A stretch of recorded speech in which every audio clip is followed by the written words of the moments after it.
Once a year, we celebrate Washington and Lincoln on their birth dates. And now a third name is added to the list, Amanda Peace, a drum major for justice. Now, every January on the third Monday, we pay homage to the man who paved the way for freedom, justice, and equality to make a world a better place for you and me. It's a holiday, it's a gathering for the Reverend Dr. Martin Luther King. A special live edition of Second City Sports on Sports Zone Chicago starts right now.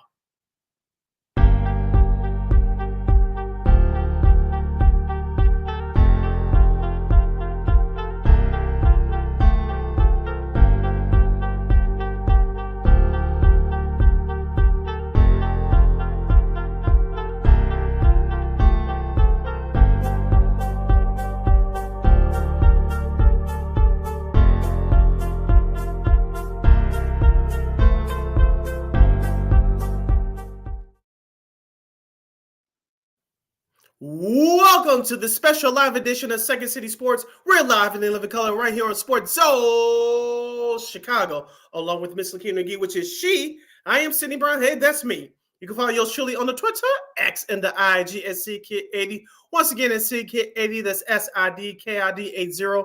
That's SIDKID80. You can find my Keenan McGee on the Twitter, X, at Keenan's again, IG. Make sure you download that Sports Zone Chicago app wherever you get your apps. Make sure you follow Sports Zone Chicago on all social media platforms, Facebook, Twitter, X, Instagram, and YouTube. Please subscribe to our podcast at War Media Podcast. That's WARR Media, PODCASTS. We are on all podcast platforms, including the iHeartRadio app. And while you're at it, please give War Media a follow on all social media platforms on Facebook, Twitter, X, Instagram, and YouTube at WARR Media. And thank you very much in advance for your support.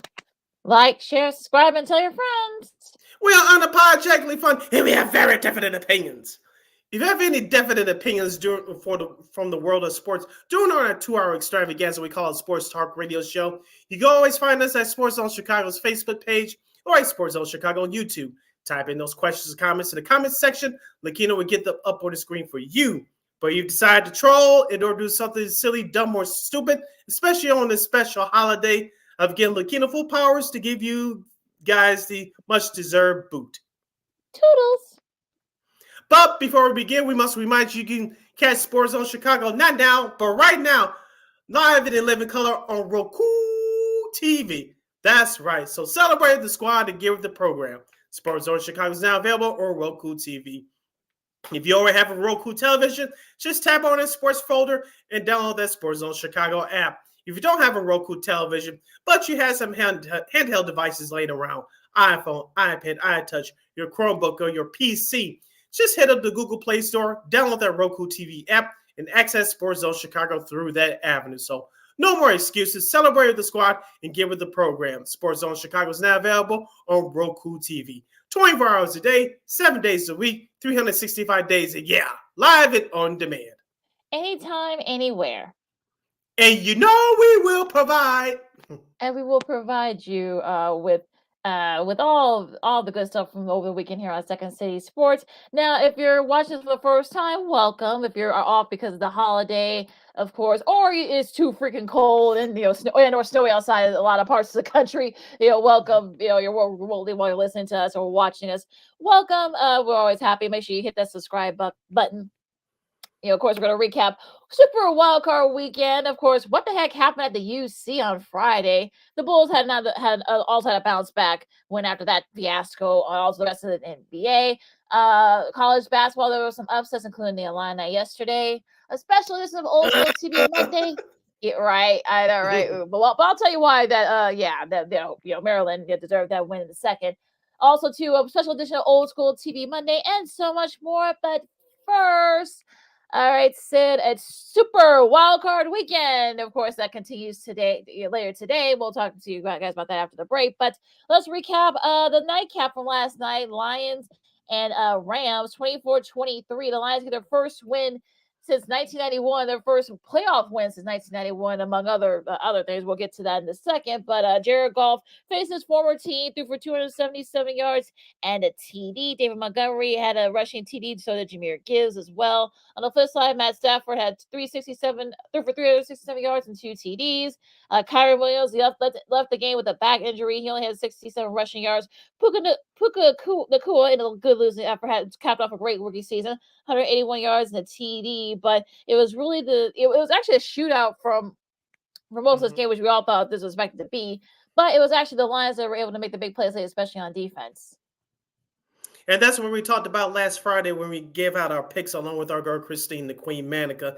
We said that the Rams secondary, both secondaries, but definitely the Rams young secondary was suspect of giving up the big plays. They did that in the first half, and things calmed down on both sides in that second half. But the Rams, I thought, should have ran the ball a little bit more with Kyron Williams. But when that passing game for Matthew Stafford was on fire in that first half, you just got to stick to what got you there. And then that's what the Rams did in that first half. As you mentioned, it was a shootout, but the Lions came out on fire, especially in the running game you mentioned with David Montgomery and Jahmyr Gibbs. I thought both of them had great games. The Lions stepped up defensively, especially in that second half, especially on the couple of goal line stands there where you thought that the Rams had the opportunity to take the lead, perhaps take over the game. But the Lions defense stepped up when it had to be. As we said on Friday, who was going to make the big plays? The Lions defense stepped up, and they made the big play. Yes, they did, and it was their credit of the Lions defense. They were able to, they kind of showed you kind of like their will. So they did just that, and it was actually pretty entertaining game, kind of like from start to finish. Mm-hmm. I mean, C.J. Gardner-Johnson made some big plays. Like Aiden Hutchinson had a couple of a couple of key tackles, including the sack that kind of ended the Rams' chances to try to win the game in that last drive there. But yeah, it was actually pretty entertaining. It probably one of the most entertaining games of the week, because we'll talk about the other games in a second. But it was just one of those things where you saw that, look, that place was rocking.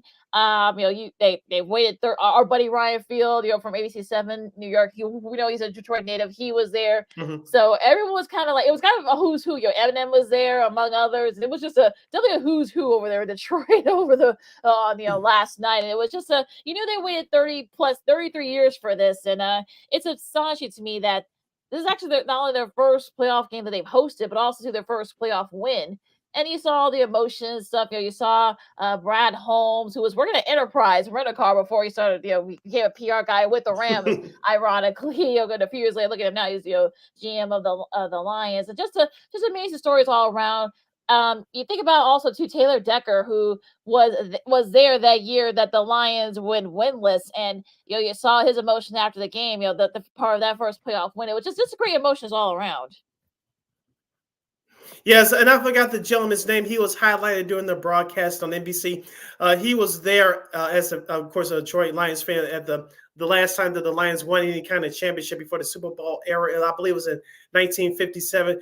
That guy, I forget his name. If someone has it in the chat, please type it in.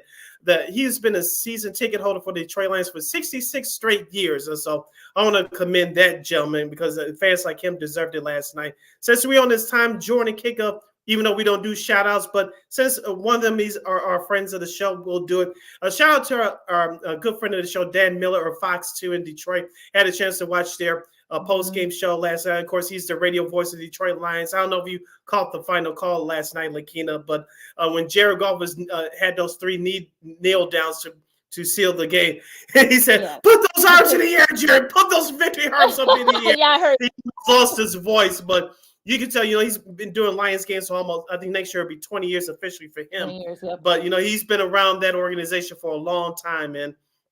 And even though we're from Chicago, and I'll speak for myself, I'm a Bears fan, but there's a few people in that organization that I'm happy for. One of them is Dan Miller, as I mentioned, a friend of the show. Of course, Dan Campbell, the head coach, and of course, David Montgomery, a former Chicago Bear, as you mentioned, he dialed up a touchdown last night. So there's a few people in that organization that I'm proud of last night. And because of what we're going to talk about coming up after the break, the Dallas Cowboys losing yesterday to the Green Bay Packers, Detroit Lions will host another playoff game next week, Lakina. I don't know about you, but at least on paper, next to San Francisco, I'm talking about this is from the whole league, AFC, NFC. Next to San Francisco, Detroit has the quote unquote easiest road to get to the conference championship game. Who would have thunk that? I don't think anybody saw that, and especially after Exactly. you kind of thought that the Rams kind of were playing with house money. A lot of people thought that this was going to be like a rebuilding year for them. They got into the playoffs, they got hot at the right time. They just ran to a buzzsaw in the Lions, and look, I'm sure there are going to be a lot of questions with them whether Aaron Donald decides to retire or if Stafford retires or Sean McVay leaves. And they got to they're really up against the cap, so we'll have to wait to see what happens with them. But like I just said, the Lions, of tonight's Eagles Bucks game. We'll talk about that in a second. I just listen to Second City Sports on Sports Chicago. Lakina McGee, Sydney Brown with you, and let's talk about that Dallas game here. The earlier part of that game, you see, I'm gonna make a confession. I should have. We all picked the Cowboys, us and Christine. Mm-hmm. I knew I should have picked the Packers, but I did say the Packers did have a shot. Now I didn't see this one coming. I mean, 48-32. I mean, I know the Cowboys scored some garbage points late, but it was actually pretty. It was all Packers. 270 yards from Mr. Jordan Love and 3 TDs. Aaron Jones had 118 rushing yards and 3 TDs. On the flip side for Dak, he had 2 interceptions, including a pick 6. Threw for 403 yards. Tony Pollard, they didn't really run the ball too much with him. Only 56 rushing yards. CeeDee Lamb had his touches, so did Michael Gallup, but it just wasn't enough. And look, that defense for the Packers, they were definitely the keys. I mean, Jair Alexander, like I said, had had an interception, or Jair Alexander had a pick 6. That was really what they set the tone. And when they scored on their opening drive, we're talking about the Packers did, you thought that there's something, there might be something special happening here. What did I say last Friday when we had our pick segment, Lakina? Yes, we all picked the Cowboys. Of course, myself, Lakina, and Christine. We all picked the Cowboys. But what did I say before we made our pick? I said, if Aaron Jones, as we saw last week, what he did against the Bears, rushing for over 111 yards or whatever that was in the regular season for the Packers to get into the playoffs. I said, if the Cowboys let Aaron Jones get off, that gives Jordan Love that much more confidence, and for Jordan Love to operate the middle of the field. Guess what happened, Lakina? Aaron Jones scored the first touchdown of the game. He scored a couple more, and Jordan Love picked apart that Dallas Cowboys secondary, and it was game on. In my opinion, when I thought the game was over, you mentioned with that pick 6, it was Darnell Savage. He did not take his eyes off of Dak. When Dak was trying to throw to Brandon Cooks in the slot, Darnell Savage had his eyes on the quarterback, saw that play coming, picked it off with ease, and took it to the house for 6, which made it 27-0 before the Cowboys scored their only touchdown in the first half to close out the first half. So I said to myself, that game was over once that pick 6 happened. But like you said, Lakina, we talked about on Friday, like you said, we all should have picked the Packers, but we kind of predicted what was going to happen. If Aaron Jones got off the bus running, and that's what happened from the start of the game, the Cowboys were going to play catch up next. Exactly what happened. Yeah, near perfect passer rating for Jordan Love. I know he had a couple of guys drop the ball, a couple of overthrows, but the game was already in hand, so it really didn't matter too much what happened after that. And look, I mean, the Packers being the youngest team in the league and the youngest team to ever make the playoffs, they're playing with house money, and I'm sure they didn't take too kindly that everybody would say, "Oh, well, Dallas is going to the Super Bowl. Dallas is, they finally got it right. The number 2 seed and blah blah blah." Well, and I think that a lot of people thought that was going to be the case, and I think the Packers. I forgot who was it. I think it was Alexander who said afterwards that they kind of took that personally. Romeo Doubs had 151 receiving yards in the TD. It was really like the TDs here. Luke Musgrave had a TD. So did Dontavian Wicks, and it was just one of those things where they set the tone early, but it was really the run game with Aaron Jones. And I said this: if they set the tone early with the run game, they can kind of rattle Dallas, and that defense just looked completely lost. So that's the worst I've seen Dallas look in a playoff game, and that's saying a lot. So I don't know. Yeah, they've had their battles over the years in the playoffs, especially, but this is probably the most dominant I've seen. Given what the circumstances. I want to get into what could be the ramifications of this loss for the Cowboys following this timeout, because since a couple of names that people have been saying over the last 24 hours or so that could that could come in there and shake things up. We'll get into that. And I want to ask you after the break as well, does Green Bay have a realistic shot against San Francisco next Saturday? It's not a slam dunk as you think. We'll get into that, and we'll get into the 2 Saturday duds. Oh God, I'm glad we got these games out the way first. Jesus. Well, also too, ever since since the playoffs expanded, they are now the first 7 seed to advance. So, look, we've seen 6 seeds come in and win the Super Bowl. I mean, so I mean, we've seen weird things happen. Now, like I said, I don't know if this will be the case with San Francisco and Green Bay. They've had their battles over years, of course, what happened last year, but we'll see. It's going to be very interesting. Now, on that note, of course, after the break, we'll talk about those stinkers on Saturday, and we'll preview tonight's games. Should be some couple of good ones, and also the whole lot more, and all the coaching stuff as well. The Keenan McGee, Cindy Brown, Second City Sports on Sports Chicago. More playoff and NFL talk coming up right after this. This year, my mom got me the perfect bag for back to school. These colorful binders help me stay organized. These headphones are just what I need for studying. These new sneakers are just what I need for the new year. This jacket is a real must-have. My parents got me the skateboard I wanted. It's pretty cool. These scissors really come in handy in art class. These colored pencils, too. These new socks, they can be a real lifesaver.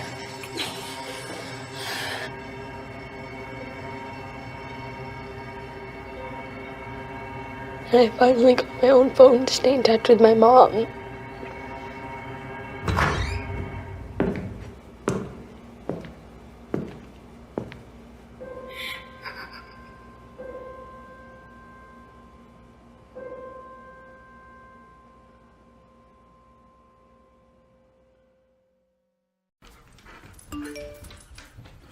Trisha's having a sleepover tonight. Can I go? I wonder about Lucy's friends. What should I say? I know you're only 10, but one of these days a friend will offer you a drink. And alcohol at your age can lead to so many things. None of them good. So can I go to the sleepover? Lucy, I want you to promise me I something. finished my homework. Bigger promise. If there's any drinking, I want you to say, "No thanks, not my thing." Mom. I promise you. Your real friends won't care. Deal? Sure. Really? I promise, Mom. They really do hear you. Did you pack your toothbrush? For tips on how to start the talk, visit underagedrinking.samhsa.gov, a public service message from the Substance Abuse and Mental Health Services Administration.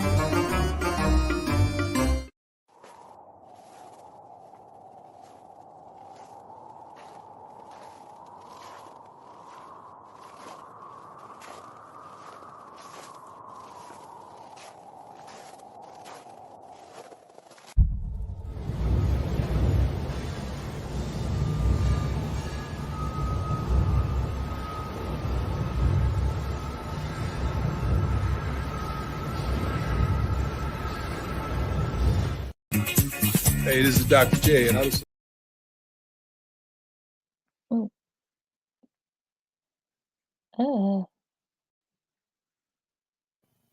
Welcome back to Second City Sports on Sports Chicago with Keenan McGee. You follow Keenan McGee on the Twitter, X, and Keenan McGee on the IG. Cut off my boogieing time, but that's okay. You can follow yours truly, Cindy Brown, on the Twitter, X, and the IG at SidKid80. Once again, at SidKid80, that's SIDKID80. That's SIDKID80. We have 85 minutes left or so in this extravaganza we call a Sports Talk Radio Show on the special MLK edition, live edition. If you have any questions or comments for us, you always find us at Sports Zone Chicago's Facebook page or at Sports Zone Chicago on YouTube. type in those questions or comments in the comment section. Lakino will get them up on the screen for you. Going to be a key, getting into those manageable third downs and play great situational football. Just gets rid of it, hit as he throws. He's got it. Nico Collins. Play action on first down. Flacco airs it out. Open, downfield. Njoku has it. Hunt the running back. Third and goal. Hunt up the middle. He goes over the top and he's in. Touchdown. Couldn't get him to the turf. Now it's Stroud on first down. Back to the air. Loads it up. Wide open. It's caught on the sideline by Mechie. What could be the final play of this first quarter. Fake the pitch. Find Collins. Got good blocking. Collins has the corner and he finds it. Touchdown, Houston. Out of South Dakota State missing this one. 2nd and 4 now for Flacco. Shovel pass. Hunt has it up the gut. Hunt is in once again. Touchdown. And those highlights are from NBC. That was our buddy Noro Eagle with the call there. As the Texans, no trouble with the Browns on Saturday in the Super Wild Card Weekend matchup, 45-14. And we kind of figured that this was going to happen. It was probably like one of the games where we thought that if it was going to be a blow, it was going to be this one. And, CJ Stroud looked very impressive, 274 yards and 3 TDs for Mr. Stroud. Also, he, Terry had 66 yards there at a rushing TD for them. And there's so much, and also Nico Collins had a TD, Byron Jordan also had a TD. So it was like it was pretty much all Houston. It was actually pretty close in the first quarter, but once Houston started scoring, it was kind of like, okay, they started taking control of this game, thanks to the offense and that defense. CJ Stroud was calm, cool, and collected in the pocket. As you mentioned, they spreaded the ball around. Devin Singletary, he didn't have the statistics in terms of the rushing yards in total, even though he had 66, but he was very effective in running the ball. He also had a scoring touchdown as well. Remember, Lakina, Cleveland just went there a few weeks ago and beat the Texans. Of course, that's when CJ Stroud was out due to concussion protocol. But CJ Stroud was cool, calm, and collected. The Houston Texans offense dominated the Cleveland defensive line. That secondary for Cleveland, as we said before, is very good, but they can give up a big play or two every once in a while. They did it a lot on Saturday, and you had to give head coach DeMeco Ryans from the Houston Texans a whole lot of credit for that. We knew that the Texans have the defense, but that offense really came to play. Now, on the flip side, you mentioned Joe Flacco's numbers. He really didn't look good. I thought that the Texans did a great job in shutting down the run game from the second quarter on, and they disguised some coverages that Joe Flacco was not used to seeing in certain situations. So you have to give DeMeco Ryans and his defensive staff credit there as well. Yeah, 2 interceptions that Flacco threw, including a pick to both 2 pick sixes by both Steven Nelson and Christian Harris. So you can tell that was just he was just completely rattled, from then on after the initial hot start, and was sacked 4 times. It was really one of those games where you give Houston credit. I mean, I know a lot of some people actually thought that the ride for the Browns was going to continue. Of course, the fairy tale ride for Flacco, and I guess Houston, they didn't take too kindly of that. You saw their social media after the game, but just a great overall team win, and it all depends on what will happen later today. We'll talk about that in a second, but yeah, they could end up either going host another game, or they could end up going to Baltimore. So we'll see what happens there. But a really great game, and they're going to be a tough out, whoever they end up facing the next round. Yes, and if CJ Stroud continues to play like this, it's not a strange possibility to say that the Houston Texans could be playing for an AFC title game in a couple of weeks. But we'll see what happens, who they play. As you mentioned, it'll all be decided later today after the matchup between the Pittsburgh Steelers and the Buffalo Bills. Yeah. First rookie quarterback to drafted in the first round to win a playoff game. You go all the way back to 2009 with Mark Sanchez, who was with the Jets at the time. So, yeah, it's been a while since a rookie quarterback, proved that, he had no nerve. So, very nice showing by the Texans there. Now, at Arrowhead, I mean, this was a game we all kind of thought with, below 0 temperatures and all that. It was all Chiefs, 26-7 over Miami, a shorthanded Miami squad. Pat Mahomes, who returned 262 yards in a TD. Isaiah Pacheco had 89 yards in a rushing TD. On the flip side, Tua, kind of struggled, definitely struggled. Only threw for 199 yards, a TD, and an interception. The running game just couldn't get it going with Mostert and the rest of that gang. And I didn't watch a single mode of this game, I'll be honest, because not because I didn't have. I'll tell you about the Peacock part, but yeah, not because it was on Peacock. We'll talk about those numbers in a second. But it was just like I kind of knew where the game was going, so I figured, why bother? I did get a chance to watch this game, at least 3/4 of it, Lakina. Pretty much expected what happened. Now, for the Kansas City Chiefs, they were still being methodical on offense. They still had a couple drop passes, but what saved them offensively was the running game. You mentioned Isaiah Pacheco with 24 carries for 89 yards in their fourth quarter touchdown to basically seal the deal. Patrick Mahomes didn't look the best. Rashid Rice was really the star of that offense next to Pacheco. He had 8 catches for 130 yards in a first quarter touchdown, but it was the Chiefs defense that really saved the day. As I thought, too, as we go to the flip side for the Miami Dolphins. As I said on Friday, Miami's not they're a very good running team, but they're not a physical running team. And you could tell that the call really got to them. Tua Tagovailoa looks like he didn't know what he was doing. That whole Miami coaching staff, I thought, in my opinion, failed the Miami Dolphins. You knew you were going to play in this cold weather. I understand they don't play in this type of a weather outside of Buffalo if they play them in Buffalo after Thanksgiving. But outside of that, they don't play in cold weather often. But it looks like it looked like to me like that Miami offense was unprepared, and it showed. It really did. So yeah, Kansas City, they didn't play their best as a team, but they got away with it because Miami wasn't used to these elements. It was one of those days where you're kind of like, okay, what the heck happened? But we know it's not like Miami is not the first time Miami's played in this type of weather in the playoffs. I mean, it's kind of it's kind of silly that they weren't prepared for it, but it was just crazy. But like I said, the Chiefs didn't look that impressive, but look, they didn't really do too much against Miami. Not only that they were shorthanded, but you can tell they just weren't prepared for that weather, and that's on Mike McDaniel and the rest of that coaching staff. Studs and duds for the Super Wild Card Weekend edition. I would give it to Aaron Jones of the Green Bay Packers, 21 carries, 118 yards, and 3 touchdowns as the Packers upset the Cowboys 48-32. My second stud will be, let's see here. It will be Isaiah Pacheco of the Kansas City Chiefs, 24 carries for 89 rushing yards and a touchdown as the Chiefs beat the Dolphins, as we just talked about, 26-7. And my third stud will be C.J. Stroud as the Texans beat the Cleveland Browns 45-14. Yeah, he's still one of my studs there, Mr. C.J. Stroud. Just he was very impressive, and you can tell that secondary, which is actually pretty solid secondary, for the Browns, didn't really have an answer for him. So hopefully we can keep it up, this weekend coming up. Also the Packers in general, because Dallas is kind of like their second home when it comes to the playoffs. I mean, they're 3-0 against the Cowboys in the regular season. They're now 2-0 against them in the playoffs. And remember, they won the Aaron Rodgers won Super Bowl one was in the AT&T Stadium. So that was the second year of that when they first built. So they love play. That's kind of like their second home.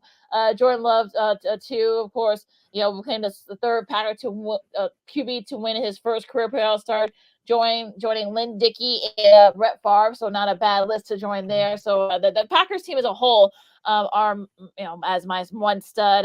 My second stud, I'll probably say that the Lions. I mean, it had been about 25,000 something days. It was a bit. The action was like 25,956 days since these two teams actually played each other in the playoff matchup. There was way back when Detroit. I think they were like the different Rams organization at the time in 1952, and then of course this yesterday. But it was interesting here. But it actually ended up being a pretty game. So I'll say the Lions, just the entire city of Detroit, just look just phenomenal. Everyone celebrates, and they'll host another playoff game too. So we're doing this again this weekend. And my last stud, oh boy. stud, I'll say Nakua, even though it was a losing effort, he broke a lot of the rookie rushing records. His future looks bright for that squad. We'll see how they look next year, because I'm sure they're gonna have to, get rid of some guys. But yeah, I think Puka Nakua definitely is a guy to watch out for. Definitely a star in the making. All right, our 3 duds goes as follows, and I'll start first. The whole Miami Dolphins offense. I just explained it to y'all a couple of seconds ago. My second dud, the entire Dallas Cowboys team, and we'll get into what should happen to what's going to happen to them in just a minute. And my third dud, it will be, just to be petty, even though you warned us, Lakini, was coming. The the NFL playoff game being exclusively on Peacock. And I know those numbers did not do great, because even though it was a quote-unquote close game into the fourth quarter, using air quotes here, I'm sure the NFL regrets doing that. Yeah, I mean, it got 23 million people streaming it. So, but I think a lot of those folks were. They're not saying what the peak numbers were. I'm guessing that number kind of went down, especially as to get more and more. And Miami didn't have it. So yeah, I think it's kind of a mixed bag for the NFL. So yeah, that's definitely, it is there. I guess my dud is probably Dallas. I mean, what the hell happened there? Well, we'll talk about their futures in a minute, like I said. But yeah, just no effort. They were outmanned, outclassed, just outcoached, just out all of that. Against the Packers yesterday. Cleveland, I mean, look, you did what you could with the quarterbacks you had, but the defense, I mean, Myles Garrett, what happened? I mean, what happened to that defense ever? You made a rookie QB look like a star, to make which he probably is, but they just look really good. And also, I guess my other dud, I mean, I don't have a dud. It's like a dud. I guess a Peacock thing. I guess, because I get there are people complaining about, why are we gonna go on Peacock? And guys, especially with the numbers being pretty solid, you're gonna be seeing a lot more of that. Just saying. Just a little warning there. And it's coming to the NBA pretty soon as well, following the 2024-2025 season. But we'll get into the NBA next hour. You're listening to a special edition of Second City Sports, this live edition on MLK Day, right here on Sports Zone Chicago City. Lakina hanging out here with you as we talk about the Super NFL Wildcard Weekend. It concludes later today with these 2 games at 3:30 p.m. Central Standard Time on CBS. It's the Pittsburgh Steelers versus the Buffalo Bills. This game was going to be played yesterday, but due to the weather, it had to be moved to move into today's time slot. And of course, tonight on ESPN at 7:15 Central Standard Time, it's the Philadelphia Eagles taking on the Tampa Bay Buccaneers. Let's start out with the early game first, Lakina.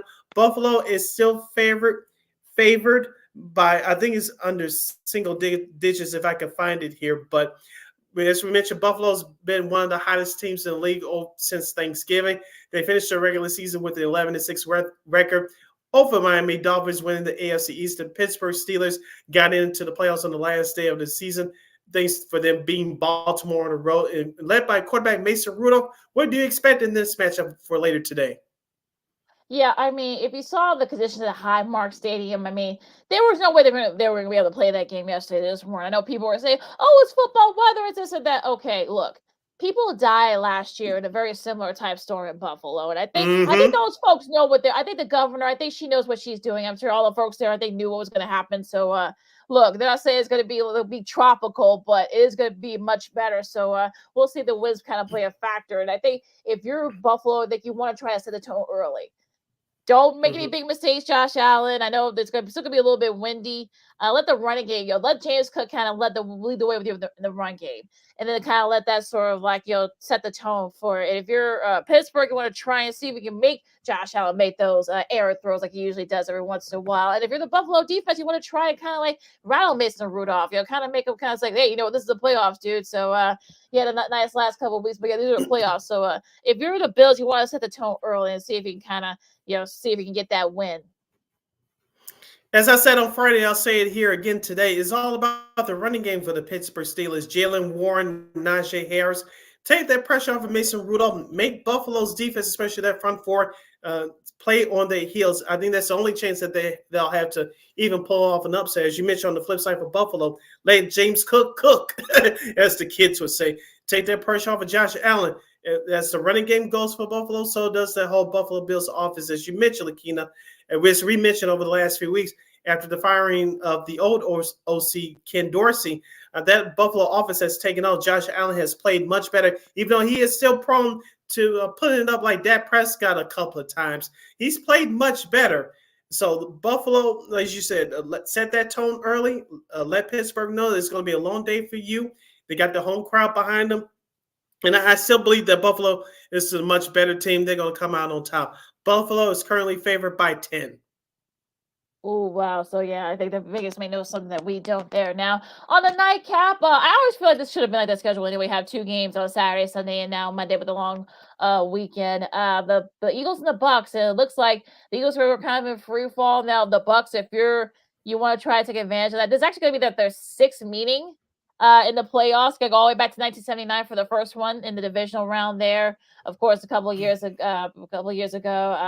in the playoffs. But yeah, I mean, this will be their sixth playoff meeting. And if you're the Eagles, you want to, I don't know what you can say. I mean, things are in free fall. Guys are hurt. So if you're Tampa, you want to try and pounce. I know Baker Mayfield has had has his various injuries, but if you're the Bucks, you can kind of take a chance of perhaps try to get into like an out man and just a wounded Eagles team. If you're Tampa Bay, I said this last week, they got away with it as they beat the Carolina Panthers 9-0 to clinch the NFC Trash South Division. Rashard White is going to be key for me tonight. Can the Tampa Bay Buccaneers run the ball with some efficiency? Can it run that ball with some effectiveness? We know that they have Mike Evans, who's a free agent after this year. They're still wide receiver. Yes, Baker Mayfield is currently hurt right now with a rib injury, but Tampa Bay's got to run the ball tonight to give themselves a shot. On the flip side for Philadelphia, you mentioned with various injuries, I believe A.J. Brown, their star wide receiver, will not play tonight. No. Jalen Hurts has that dislocated finger. We'll see what happens, how effective he's going to be tonight. But it's going to come down, in my opinion, to their running game as well. Whoever has the hot hand, whether it's Kenneth Gainwell or DeAndre Swift, whoever else decides to run the ball for the Gang Green, it's going to come down to the running game for both of these teams, especially given the injury situation to both starting quarterbacks. It'll be interesting to see who can set the tone early. Can Tampa set the tone and perhaps maybe pounce on the Eagles right away, or if the Eagles can kind of show a little bit of life. I mean, look, if they lose later on tonight, I mean, there are already a lot of Eagles fans that say that Nick Sirianni should be gone. So we've seen some of this has been happening behind the scenes. So I honestly don't know what's going to happen tonight. This could be one of those toss-up games. It could literally be whoever has the ball last might end up winning it. Yeah. And currently the Tampa Bay Buccaneers are 3-point favorites at home. So those 2 games will take place today to wrap up NFL Super Wild Card weekend. So tune into those 2 contests. You're listening to Second City Sports. It'll be a minicast. It'll be a minicast for the Eagles Bucks. Yes. Yes, so we'll definitely be tuning into that. All right, you're listening to Second City Sports on Chicago, the special live edition on MLK Day. I'm Sid, that's Lakina. I want to talk about these 2 topics, Lakina, before we close out our number 1. We'll start out with the TV scheduling first, Lakina. As we all heard about the postponement of the Buffalo-Pittsburgh game being moved to later today. I said this to Ken Davis and Damon Sproul, the old D and Davis show. We have our own little text chain with us, Tony Gill, Kyle Means, and a few others and the rest of that crew. I said this in our text chain. I'll bring it to you and to our listeners and viewers out there on Sports Zone Chicago's Facebook page and Sports Zone Chicago on YouTube. Don't be surprised within the next 2 or 3 years. And I know we're probably going to get more great ratings today, especially with being 2 games on MLK Day. Don't be surprised. I'll give it a 2 to 3 year window. Don't be surprised that this will be your new schedule for Wild Card Weekend going forward. I know the NFL wants you to watch football all day on Sunday, especially during the first weekend of the playoffs. But if Pittsburgh and Buffalo should be a surprisingly competitive contest later today, don't be surprised if the NFL will have 2 games on each day, with most of the people not working today, including yours truly. You'll have 2 games on Saturday, 2 games on Sunday, and then 2 on Monday. I think this will be a great protocol going forward. Here's the reason why. Lakina, remember when the Bears played their last game at Soldier Field against Philadelphia during the divisional round? Mm-hmm.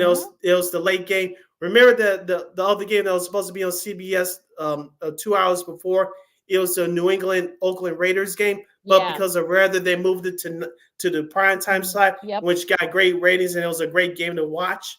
And the after that next year, the NFL started putting certain games on in prime time during the playoffs, which we see today. Don't be surprised within the next year or two that you will have 2 games on MLK Day instead of just one. Look, I said it earlier. I said on Twitter X yesterday. I mean, I think this should have been the schedule to begin with. I mean, you got you're taking advantage of the long weekend, holiday weekend, because most people are off. But also, the weather's not very good in a lot of parts of the country, whether it's you're dealing with cold and or snow. So you're going to have people who are home, and they'll probably will have nothing else better to do just watch football. So this is definitely going to be one of those days where I'm sure. We'll see what the Rays are, tomorrow. But I think there's going to be some big Rays there, especially if both these games are being really good. So, yeah, I think I would be surprised if we see, this is the type of setup that they're going to have 2 games on each day, so kind of like just even everything out. And also, too, as we mentioned earlier, with the extra wild card spot, Lakina, and we saw this in 2020. They tried it out, and of course, most people weren't in the stands because it was the COVID year. Remember, they brought it back the next year, and look what we have now. So. The playbook has the NFL has used this playbook before. If they want change and they want to effective right away, it's going to be used to their advantage in a positive light. It's going to happen. So, folks, don't be surprised. You'll see 2 games on MLK Day going forward. I give it a 2 to 3 year window, but if it happens next year, you know who you heard it from. You heard it from us. Absolutely. And what else caught your eye over this weekend in the NFL? The reaction to the Dallas Cowboys losing yesterday. Now, I normally don't watch these 2 shows, debate shows, but I had to watch them at least the first 15, 20 minutes. That's Undisputed on FS1.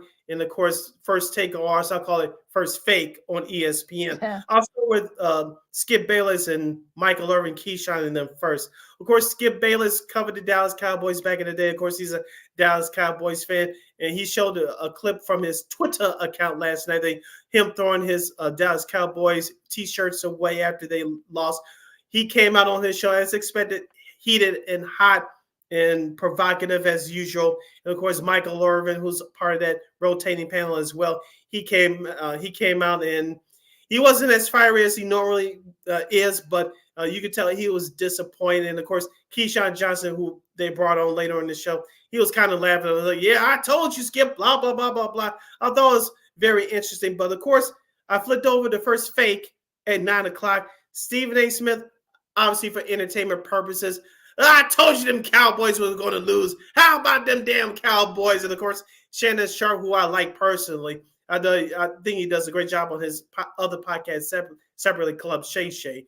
But he joined in the party too. And it's interesting to see that, we all know that the America's team, Dallas Cowboys, is America's team, deemed America's team, whether you love them or you hate them. But I wanted to watch both those shows to see if anything has changed. Not really. I was entertained for a minute, but nothing's really changed too much. Skip Bayless on his show is a Cowboys fan, and rightfully so. Stephen A. Smith had a hell of a time rubbing it in.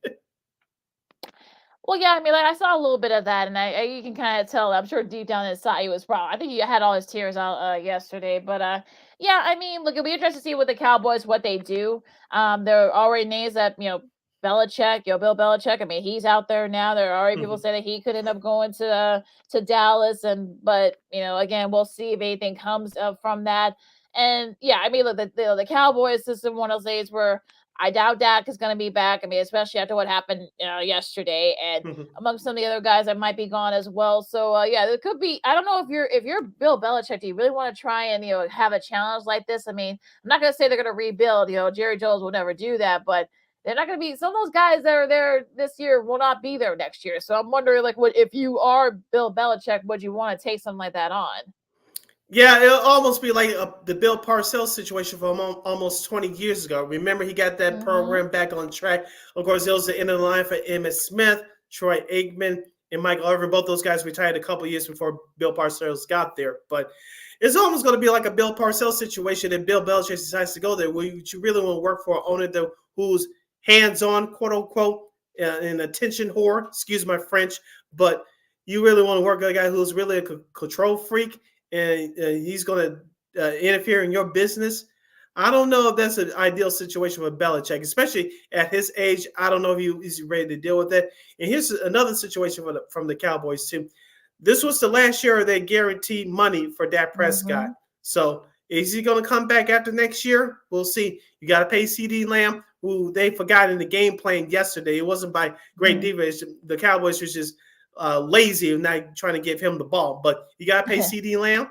I think Micah Parsons is already paid. He got his money. He got his money already. Right, so, and you got to pay a couple other guys as well. So Dallas is kind of cash strapped, and it's going to be a tough situation than what people think. It'll be interesting to see, of course, Jerod Mayo, who was a part of a couple of those Super Bowls with the Patriots. Of course, he now has been given the task of taking over for Bill Belichick. He's now the youngest head coach in the league. So, and you heard, some of the interviews that, some of the guys have, did, and he was already a captain in the second year there. So you kind of think it was also kind of like, you guys, I don't want to say it was like written that he would probably end up being the next coach of the Patriots, but you kind of felt like it was all set up that way. Yeah. And congratulations to him on getting the job, by the way. So he has a long road ahead of him. And like I said, he was groomed under Bill Belichick. He played under him and he coached under him as well. So he kind of knows that protocol, but he has a lot of work to do. Who's going to be the new general manager? If they're going to pick one or they'll stick to the one they have now. We'll see how it was with that. But with that roster again, they need a couple of star wide receivers. You need a new quarterback, and you need a new running back. And it's going to take a while for those folks in the great New England area. Yeah, hopefully they'll be patient. I'm not used to that. It's hard, especially in today's society. We expect everything to happen right away, but we learn that here in Chicago with the Bears. But yeah, Lakina, say that word one more time. I know it's not one of my favorite words either, but we got to learn through it as we go through life. What's that word? Patient. You gotta be patient, folks.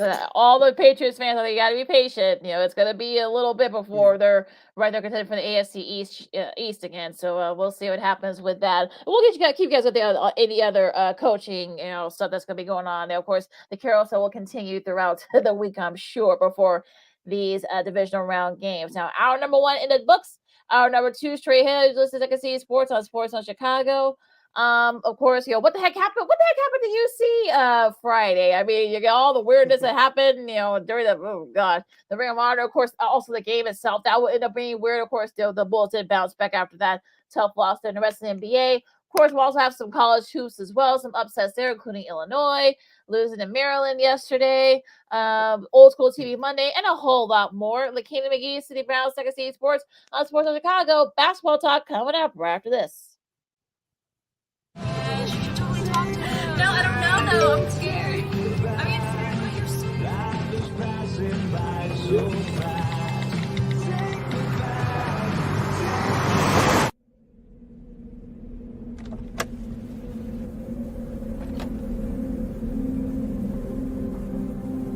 Do you know that you're in my lane? No, not at all. Are you not paying attention? Are you texting? I was just checking in with my mom. I was telling her that I thought we'd be home by 6. It's okay. There's enough time. Just pay attention. I'm not even halfway through my text. There's no way. I'm not even going to look up. My babies are in the car. You have to pay attention. It's just supposed to be a quick text. I'm so sorry.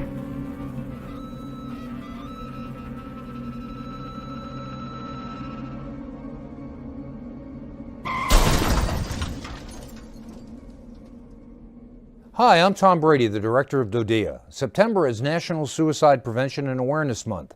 The simple act of reaching out and caring for those in our communities is something we all can do.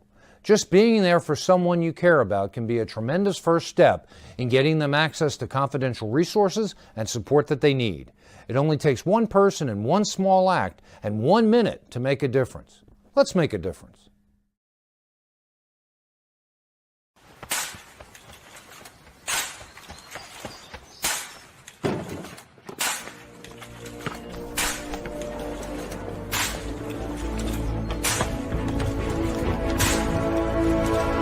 Move it!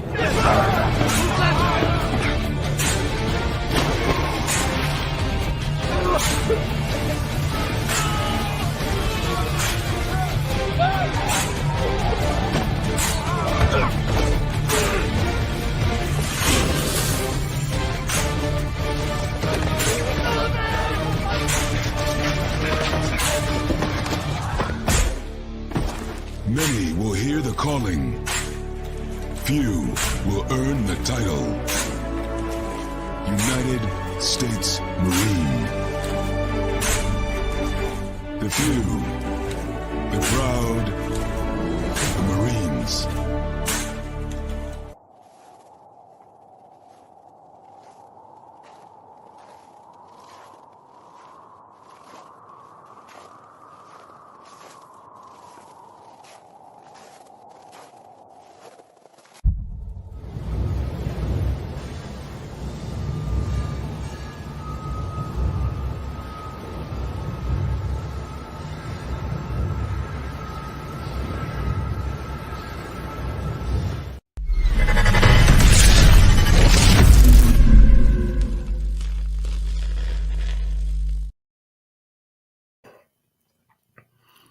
Welcome back to hour number 2 of the special live edition of Second City Sports on MLK Day. We're live in the living color right here on Sports Zone Chicago. I'm Sid, that's Lakina. You can follow yours truly on the Twitter, X, and the IG at SidKid80.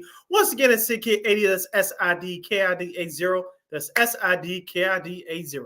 You can follow my Keena McGee on the Twitter, X, I can't go again, the IG. We have less than an hour left of this extravaganza we call a Sports Talk Radio Show. If you have any questions or comments for us, please don't be shy. You can find us at Sports Zone Chicago's Facebook page or at Sports Zone Chicago on YouTube. Type in those questions or comments in the comment section. Lakino will get them up on the screen for you. And just a daily reminder, you can catch Sports Zone Chicago now available on Roku TV. Okay, Sid. Let's start with what happened Friday night at the UZ. During the Bulls were they were honoring the '96 team that won 72 games and blah blah blah. And then all the pomp and circumstance. MJ wasn't there. Scotty wasn't there. Rodman wasn't there. But a lot of all the principal guys were. Phil Jackson, Steve Kerr, of course. They're coaching the Warriors as well. Among others, Luke Longley, Ron Harper. He and Kerr had a nice little embrace. I know they've stayed pretty close over the years after that team broke up. But when they got to Jerry Krause, it happened at halftime. Everybody got their cheers. And then they got to Jerry Krause's name. They showed his picture where everybody booed. And well, there actually a spatter of boos. And I guess everybody got upset. Of course, all our friends who cover the Bulls, they were upset. I know our buddy Matt Peck, we're going to defend him in a second because I know people have been questioning his fandom. So I'm going to get to him in a second here. I know he kind of went nuclear. So did our other buddy, Big Dave Watson, also from the CHGO Bulls, and among many others. I know Stacey King had a little bit of a rant, after that, right before, during the third quarter of that game. And look, I know people want to try to say, oh, it happened, years ago in '98, or it happened, during the last dance, blah, blah. I mean, even still, you had, Jerry Krause's widow, Thelma. He died about 7 years ago. Talk about Jerry Krause did. And I mean, it's one of those days where you're kind of like, okay, if you hate the guy, fine, but don't boo. I mean, look, you have a right to boo, but look, you made his widow cry. You made her cry. I mean, come on, y'all. That wasn't very classy. Look, you do that in Philly, you do that even in New York to some extent, but here, we in Chicago, we supposed to know better. So for whoever it was, whether it was younger people or the older folks, it doesn't matter. It just completely uncalled for. Said you go. I was watching the ceremony on NBC Sports Bay Area, of course, the home of the Warriors, and yes, they simulcast that ceremony from NBC Sports Chicago because from their vantage point, Steve Kerr was being honored there. So, when I was watching it live, when Jerry Krause's name was announced, shout out to Neil Funk who emceed that ceremony. And I thought I heard some blues, but I wasn't quite sure. Of course, like you said, it wasn't everyone, but I did check again on NBC Sports Chicago's feed, and I saw it again on social media. There were, at least from what I've heard, it was more boos than cheers. I get it, part of that, not to make an excuse for it, but I'm sure part of that is because of what people saw in the last dance, especially people that weren't alive, unlike us and people who are older that experienced this at that time. And so you could blame Last Dance to a certain extent on that. But I'll go back to what the late, great radio DJ who worked here in Chicago, the late, great Dub Banks once said, there's a time and place for everything. Now, when we did we did a segment a couple years ago, Lakina, when we got on Sports Zone Chicago, we did our sports forgiveness. And one of the names was Jerry Krause for me. Now, I'll make a confession. If this ceremony was held in 2010, in a couple of years before then, even though Jerry Krause had moved on at the time, would I have booed?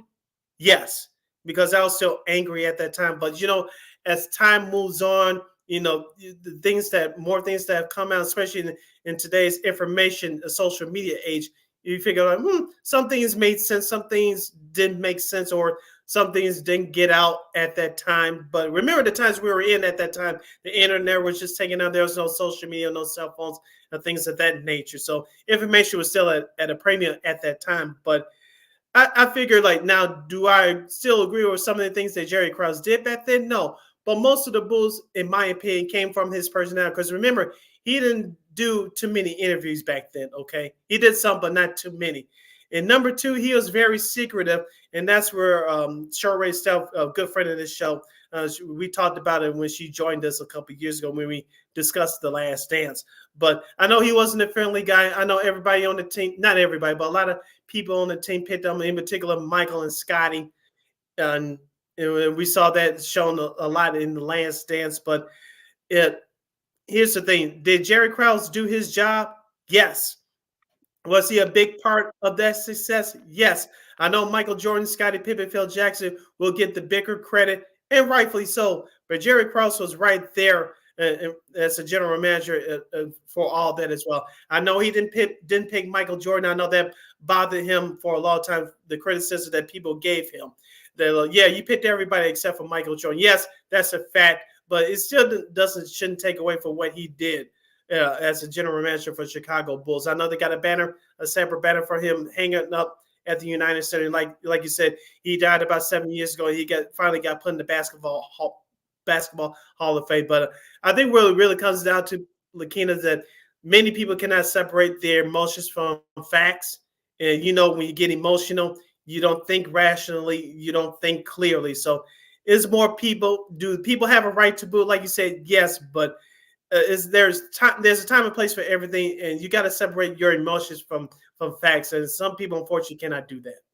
Yeah, and you saw that on Friday and into Saturday, and people were actually, and we heard, if you heard our buddy Matt Peck's rank on CHGO Bulls. I mean, we could go through their YouTube channel and see it, but there are actually some folks, some of our friends were calling out his fandom. Which, look, Matt Peck is probably one of the biggest Bulls fans that, I don't want to speak for Sid, but he's actually one of the biggest Bulls fans that I know. So for people to say that, questioning his fandom for what he said, I mean, look, he's around the same age as we are. And the fact that people are actually questioning it just seems kind of silly that you guys are doing that. So that was totally uncalled for. I just want to kind of defend our buddy there. And you're right, Sid. I mean, look, you got to have, it's a time and place for all that stuff. I mean, that was uncalled for. Look, if you want someone to hate the guy, even though he's no with us, hey, that's fine. But at the same time, though, I mean, that way, his widow didn't do nothing. Thelma didn't do anything. So that was totally uncalled for. Yeah, I know Ron Harper, if you saw the film, that he came over to console her, which I thought it was a classic thing to do. Now, I'm not defending these folks who decided to boo Jerry Krause when his name came up on the video board. Those fans were booing him, not his widow. I'll say it again. Those fans were booing Jerry Krause, not his widow. Now, if you shouted your boos toward his widow, that's very classist. Like you said, she had nothing to do with it. She's just representing her husband who passed. But I know there were some other prominent sports radio hosts in the city who tweeted it out. Well, the booing is a part of sports, and this is something you had to get used to, and things of that nature. I get it, but I said it once and I'll say it again.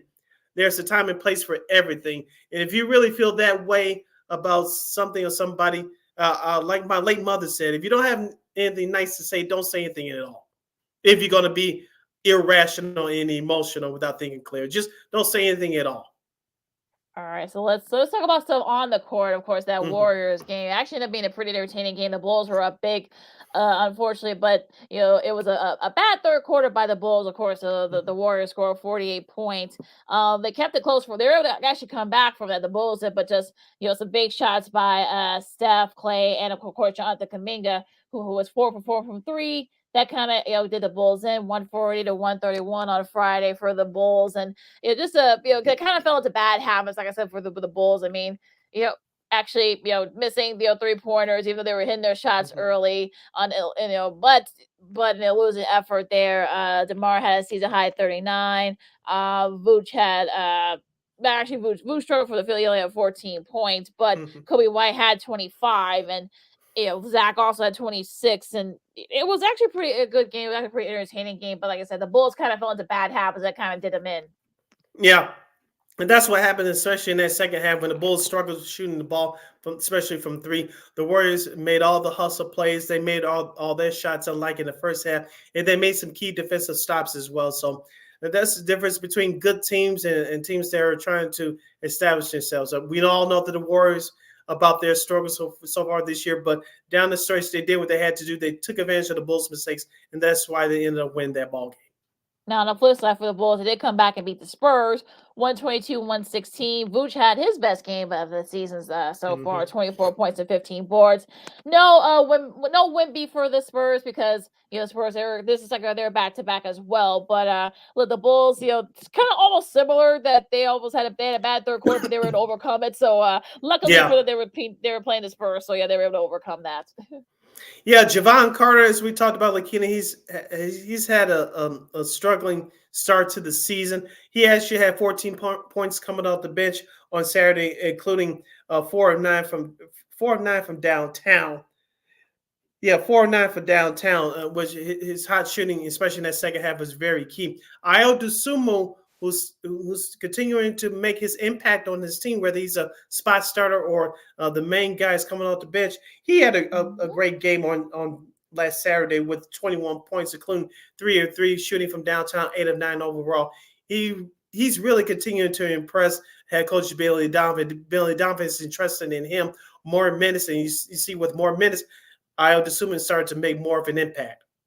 Yeah, big impact there for hopefully he can keep it. I know he got a little bit of a bum shoulder. There was some question whether he was going to play Saturday, but he looked pretty good. Guy from he said it was just sore. Like there was nothing, torn. Thankfully, it's just very sore. But he was able to kind of overcome that and had some big shots to kind of keep the Bulls ahead of the Spurs there. Now on Sunday, yesterday's games. We'll start with Dame time. Well, Dame time. They were walking for the first time this year. 143 in overtime in a thriller there over the Kings, and just looked at kind of like we've seen at least once a year from Dame. It's the first time we've seen it in a Bucks uniform. Yeah, as we talked about before, the Milwaukee Bucks can score the basketball with anybody in the league. It looks like Giannis and Dame is starting to figure things out. I know they were playing without Chris Middleton, so that kind of hurt them there. That's, I think, in my opinion, one of the reasons why that game went into overtime last night. But as you said before the start of the season, of course, part of that Damian Lillard trade, Drew Holiday was shipped to the Boston Celtics. Team-wise, defensively, Milwaukee's going to have problems. We all know that Damian Lillard's shortcomings defensively. He's never been known as a great defensive player. You still have Brook Lopez who can patrol the paint. Giannis is not playing as strong a defensively one-on-one as he did the last couple of years. Milwaukee's going to have a problem as a team defensively, especially from the perimeter, come playoff time if they don't make a move to get a defender. I know they got Jay Crowder there, who's an older player, but outside of Bobby Portis and Brook Lopez, who protects the paint, Milwaukee's going to have a trouble defending shooters, especially at the perimeter, especially if they don't make a move to get a perimeter defender at the trade deadline. That's going to be the key there for Milwaukee because then they don't have the depth. So that's going to be the thing there if they can add that depth before the trade deadline next month. So we'll see what happens there. Now I actually watched a little bit of this game on this computer screen last night because there was kind of the Rams Lions game was kind of slow to get going, but the T-Wolves edged out the Clippers 109-105. Anthony Edwards had 33 points. Cat had 17. On the flip side, for the Clippers, Kawhi Leonard got some fresh paper over the weekend, 26 points. But Paul George, I think that was really the key there. He only had 16 points. He was 4 from 13 from 3. That kind of what did the Clippers in.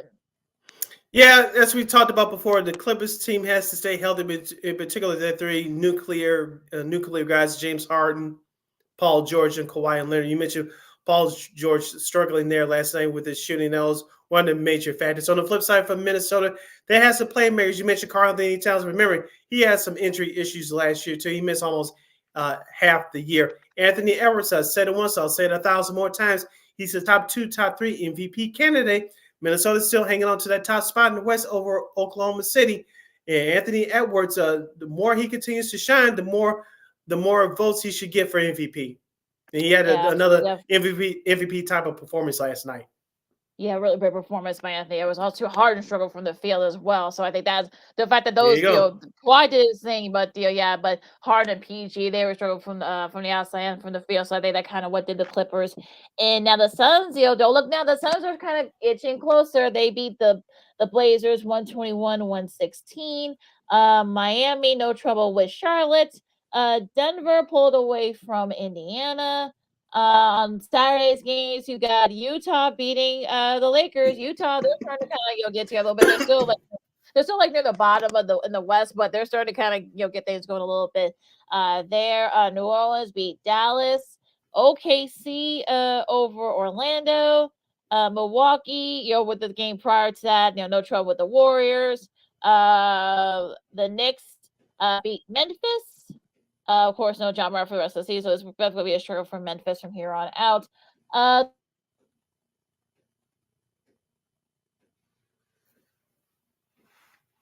The Washington Wizards, picking up on the results from last Saturday night, the Washington Wizards blow out the Atlanta Hawks 127-99. And, of course, the Boston Celtics, after losing a tough game on the road last Thursday at Milwaukee, they bounced back with a 145-113 win over the Houston Rockets. Lakina, I know that you're back now with your audio, but I want to jump in on that Lakers situation for just a moment. I know they lost, as you mentioned, to a tough one to Utah Jazz on the road on Saturday. I don't know if Darvin Ham is the main problem here, and let me tell you why. I know there's been reports that some players are tuning him out, but if you're Darvin Ham, do you have all the players that you need to execute what you need to do? If the answer is no, where does that problem lie? That problem lies with GM Rob Pelinka and upper management. I know we give Rob Pelinka credit for what the moves that they made last year, which did turn their season around after starting last year 2-10. But if you're Rob Pelinka, what can you do now to get some additional scoring in there? LeBron James can complain all he wants, but the Lakers really don't have any major assets left. And I know you yank out Austin Reeves in and out of the lineup, which really hurts that young man's confidence, especially after what he did last year. Number two, all the players you picked up like Christian Wood, Jerry Vanderbilt. I know Gabe Vincent from the Miami Heat that you picked up from the Miami Heat via variation. So he's been injured off and on this year, so that's really been a wash. But D'Angelo Russell, every time he has a good game or a couple of games in a row, he goes back into hibernation for the next 5 or 6. That's been one of the major problems, in my opinion. And number two, defensively for the Lakers, they were very good last year defensively in spots, especially after the All-Star break.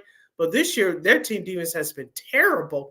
And LeBron and AD has missed a combined total of 5 games this year. They've been playing great, but all the other factors I just mentioned has really been hampering this team. And I don't think it's bigger than a Darvin Ham problem. Yeah, I think Darvin Ham. I think is he a problem? Yes, but I don't think he's a whole problem. I think the roster just isn't very good outside of LeBron and AD. So I think for me, look, Vanderbilt. There's been games where he hasn't showed up. D'Angelo Russell, he's not consistent. Austin Reeves, same thing. So yeah, they've got guys on there that just aren't very good. And I know they had some. I know they had some incentive with the in-season tournament, but I don't know what. I guess as a run, I have to kind of look, I'll give y'all 500,000 if y'all actually show up. But it's sort of one of those days where you just don't know which team you're going to get. I'm talking about the Lakers. And look, they're near the bottom of the West right now. They're like 5 or 6 games out of that last play-in spots right now as we're recording this.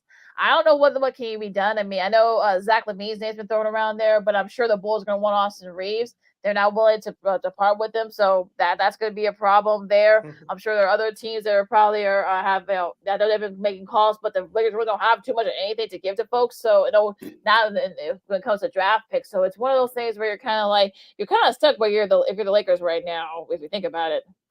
Yeah, the Lakers had to do some soul searching, and hope for the best because we don't know. Let's be real here, Lakina. As I mentioned, with the games missed with LeBron and Anthony Davis, they've been healthy for the most part this year, and they have given you everything that they have so far. But heaven forbid one of them goes down and they miss a long extended amount of time. That Lakers team is dead if that happens. We'll see what happens with them going to the Fridays games real quick. Denver no trouble with the Pelicans. Jazz, like I said, they're starting to get it going. They beat Toronto. Spurs no trouble with Charlotte. The T-Wolves no trouble with the Blazers. The Clippers pull away from the Grizzlies. Miami, they're starting to get together a little bit. They beat Orlando. Houston edged out Detroit. The Pacers beat the Hawks, and Philly had a little bit of a kind of a resurgence after a tough week last week. They beat Sacramento. That was a much needed win for the Sixers. Yeah, they did that without Joel Embiid, and I know that was an ESPN game. I know those folks were bummed, but like you said, Philadelphia got back on track as they try to keep up with Milwaukee and Boston in that Eastern Conference. Absolutely. And anything else before we talk about this week's games? Let's go to this week's games. All right, of course, you got the MLK schedule. So some games are going on right now as we speak. Of course, you got the Sixers hosting Houston. That game's going on right now on NBA TV. They're at halftime right now. Sixers up big in that game. We got the Pelicans and the Mavs at 1:30. The Knicks host the Magic. The Wizards meet Detroit. They host Detroit. San Antonio against Atlanta. I'm sure Victor Leon will be there. And as the first game of that, of course, MLK Day Monday doubleheader. You got Golden State and Memphis, second game of that doubleheader after that on TNT. The rest of your MLK schedule looks like this for tonight. Miami will visit Brooklyn. The Celtics will visit Toronto in Canada. Of course, the Bulls will take on the Cleveland Cavaliers tonight at 6 o'clock locally on NBC Sports Chicago. And looking, I think this is the first visit for the Bulls in Cleveland this season. I think this is the first visit. Remember, I think the anniversary was a couple weeks ago. Donovan Mitchell dropping in 71 points. Will that happen again tonight? I doubt it, but I think the Bulls will be looking out for revenge in that one. And, of course, the rest of the schedule for tonight, the Pacers will continue their West Coast road trip. They'll visit Utah. And, of course, the NBA TV nightcap tonight, the Los Angeles Lakers will host the Oklahoma City Thunder. Yeah, I think Cleveland's going to be out a couple of their guys, too. I think I saw somewhere, I guess a couple guys got the flu, so they may have a chance at the Bulls, too, and I'm sure they're going to want to have that revenge for Mitchell and that 71 points, but we'll see. Tomorrow's games, Tuesday, only 3 on the docket here. You got the Sixers hosting Denver, could be an NBA Finals preview. We'll see. That's going to be at 6:30. Sacramento and Phoenix, like I said, Phoenix is starting to get going a little bit, and the Clippers will try to bounce back from that loss to Minnesota as they host OKC the second half of that TNT doubleheader. That should be entertaining. For those of you that haven't seen Oklahoma City play at all this year, tune into that game. The Oklahoma City, they're no joke. They're a top 3 team in the Western Conference so far this year, right behind Minnesota. You'll see why tomorrow night as they take on the Clippers. Here's the Wednesday schedule as follows. Minnesota will visit Detroit. Orlando will visit Atlanta. San Antonio, Victor Wembanyama will make his only visit to Beantown as the Spurs will take on the Celtics. Cleveland will host Milwaukee, the first game of that Wednesday night doubleheader on ESPN. Houston will face New York at MSG. Miami will visit Toronto. Charlotte will travel to New Orleans. The Mavericks and the Lakers will be the Wednesday night game on ABC. That's at 7:30 p.m. Central Standard Time. Golden State will visit Utah. The Brooklyn Nets will travel to Portland to take on the Trailblazers. That's your schedule for Wednesday. All right, Thursday's games. You got, of course, the Bulls visiting Toronto up north. That's the first game, that TNT doubleheader. TNT Bulls are back? Yeah, maybe. We might see. We know how good the Bulls are on TNT, so we'll see if that's still the case. The Wizards and the Knicks, that's all going to be out at the same time at 6:30. OKC and Utah, 8 o'clock. Should be an interesting one there. In Salt Lake, Memphis and Minnesota. That's going to be the second game of that TNT doubleheader. And Indiana continue their West Coast trip against Sacramento at 9. Too bad those games could have been switched. I'm just saying. Right. Right. Yeah, exactly. That's your show for this week in the NBA.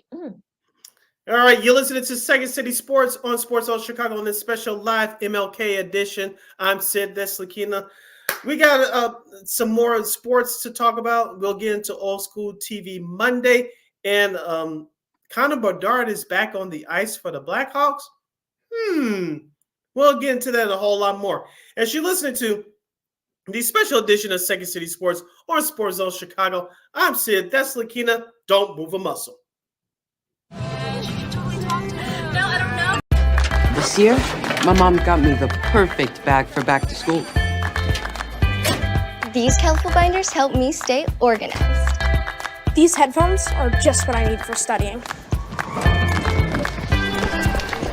These new sneakers are just what I need for the new year. This jacket is a real must-have. My parents got me the skateboard I wanted. It's pretty cool. These scissors really come in handy in art class. These colored pencils, too. These new socks, they can be a real lifesaver.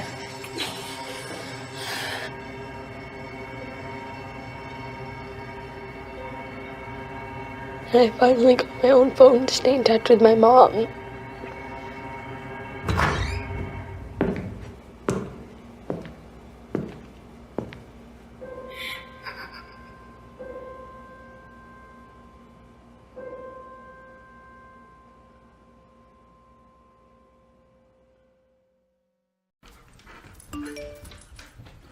Trisha's having a sleepover tonight. Can I go? I wonder about Lucy's friends. What should I say? I know you're only 10, but one of these days a friend will offer you a drink. And alcohol at your age can lead to so many things. None of them good. So can I go to the sleepover? Lucy, I want you to promise me I something. finished my homework. Bigger promise. If there's any drinking, I want you to say, "No thanks, not my thing." Mom. I promise you, your real friends won't care. Deal? Sure. Really? I promise, Mom. They really do hear you. Did you pack your toothbrush? For tips on how to start the talk, visit underagedrinking.samhsa.gov, a public service message from the Substance Abuse and Mental Health Services Administration.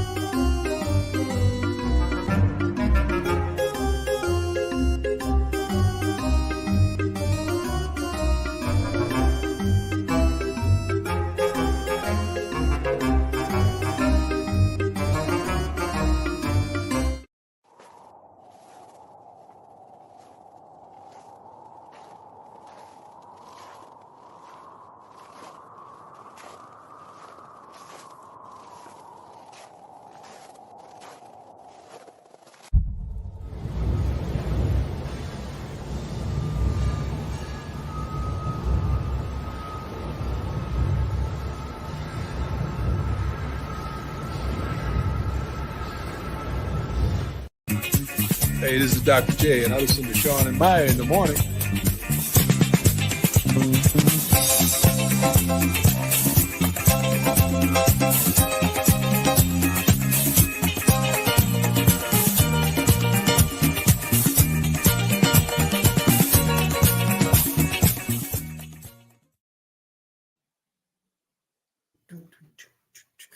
Welcome back to Second City Sports on a special live edition on MLK Day. We're live in the living color right here on Sports Zone Chicago. You can follow yours truly, Sydney Brown, on the Twitter, X, and the IG at SidKid80. Once again, at SidKid80, that's SIDKID80. That's SIDKID80. You can find my Kenny McGee on the Twitter, X, like Ken's going to get the IG. This is our last break on the show for today. If you have any questions or comments for us, you can always find us at Sports Zone Chicago's Facebook page or at Sports Zone Chicago on YouTube. Don't be scared, as the kids would say. Type in those questions or comments in the comments section. Lakina will get them up on the screen for you as we get into some college basketball nuggets. All right, we'll start with yesterday's game as the Illini were upset at home down in Champaign by Maryland, 76-67. And probably this is the best I've seen Maryland play all year. I know they've had some struggles. They had some like couple of buy-in games that they lost, but definitely this is definitely like the best I've seen Maryland play all season. Julian Reese led actually was Jabrilic, I should say, that led the way. I should say that led the way for Maryland with 22 points. Also, Julia Reese kicked in with 20 as well, along with 11 rebounds. It was definitely him on the boards. They actually outscored they nearly double the Illini's points in the paint. So that's probably one of the reasons why the Maryland was able to pull this upset off. Now on the flip side, though, for Illinois, Mark Domesk had 28 points for Illini, but not a lot of contributions from other guys on the floor. So that's really what, like I said, it was the paint score that did them in. Listen to these numbers. Like you said, the points in the paint which ultimately did define the Illini in Maryland outscored the 52-26 in the paint. But listen to these statistics. It tells you if it reminds you of this certain professional basketball team. The Illini shot 32% overall. They shot it from 3-point range 27%. Doesn't that remind you of the Bulls, Lakina? Little bit, but yeah, that was I feel especially once Maryland started hitting their shots, and then when Illinois wasn't making theirs, I'm like, yeah, this is gonna be that's gonna be a did it. And Mark Willard, the coach of Maryland, of course, I know he's been on the hot seat there the last couple of years, and hopefully this loss will kind of quiet those talks, at least for right now. So that was a big win for him in the last this season. And also, too, the Illini were missing a lot of close-in shots at the end there. They missed about 3 or 4 layups, and they were giving up a lot of offensive rebounds down the other end. And that's, like you said, Maryland took advantage of that. They started making their shots late, and they pulled away. Did you see what happened at the end there? Yeah. Well, one of the Illini assistant coaches didn't shake Julian Reese's hand. I thought that was kind of bushily there. Yeah, that was kind of bushily there. And Robbie Hummel interviewed the Maryland's head coach. I don't know if he caught it at the end of the game there. I forgot that the Maryland's coach did play Big Ten ball back in the day. So that was kind of giving it to each other in a friendly way back and forth. But like you said, Maryland, they're one of those sneaky good teams in the Big Ten. I know during the broadcast, who did that game with Robbie Hummel? The name is Kevin Kugler. He brought up during the broadcast that Maryland was picked third to finish third in the Big Ten this year. It looks like they're starting to show their potential a little bit. I believe they play Northwestern later on this week. We'll get to the schedule in just a couple of moments from now. But Maryland, they earned that win yesterday. I know also, too, for Illinois, which really hurt them, Coleman Hawkins fouled out. And so once he went to the bench, so did the Illini shooting in their defense. Yeah, he actually was struggling. I think he only like 6 or 8 points. Then so but I think Maryland really needed this win because they had not looked good so far this year. I know they had a couple of rough losses early on in the season. So, this is a big win for them, and it'll definitely could freshen up that resume for them when Selection Sunday comes in a couple of months. Your guy Penny Hardaway had a nice win, no trouble with Wichita State. Win, yes. 112-86. Javon Quinterly had 23 points in the way for Memphis, and they're starting to kind of equal, kind of like quietly getting up there in the ranks in the American so far. UConn, no trouble with Georgetown. Florida Atlantic, no trouble with UAB. Michigan State, they beat Rutgers. No trouble there. I want to talk about this for a second. Valparaiso beat Illinois State, and the Roger Powell Jr., if you guys remember from the Illini, he's now the coach over the team. The 05 team, of course, went all the way to the championship game. Of course, they lost to North Carolina, but he's been coach for the last 15 years. His father actually played at Illinois State. He couldn't come because he was a little bit under the weather. But you saw check out our buddy Larry Howley, who posted something after the game, after that win. He was being very emotional. That's his first win in the Missouri Valley Conference play. So nice win for Roger Powell and the Commanders for Valpo. So make sure you guys check that out. That was it didn't be not a bad game, but Valpo made some big shots late there to win that game. UCLA got their first big win this season. They beat Washington by 12, 73-61. Mick Cronin, of course, the hot seat's getting kind of hot, getting a little warm down there at Pauley, but a nice win for UCLA. Hopefully that'll quiet up for a little bit, just if nothing else. Yeah, you just said the words right out of my mouth. Yeah, exactly.